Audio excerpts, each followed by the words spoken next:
5 کنال کے گھر نے بیٹی کو ظالم بنا ڈالا۔ واقعہ نشتر کالونی کے علاقے میں پیش آیا۔ بیٹی ہینا دماد سلیمان، عامر گجر، نعیم علی اور 6 نامعلوم کی جانب سے 61 سالہ فوزیہ کو تشدد کا نشانہ بنایا گیا۔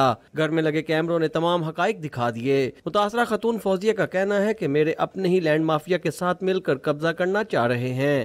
انہوں نے مجھے اکیلا سمجھ کے انہوں نے الیاس گجر کے بیٹے کے ساتھ، عامر علی ہے وہ گجر، اس کو اپنے ساتھ ملا لیا and he started harassing me, embarrassing me, terrorize کیا۔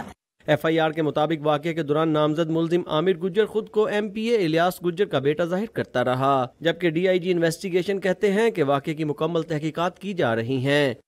تفتیش جاری ہے، اس میں ایس ایس پی انویسٹیگیشن خود دیکھ رہے ہیں، میرٹ پہ فیصلہ کریں گے۔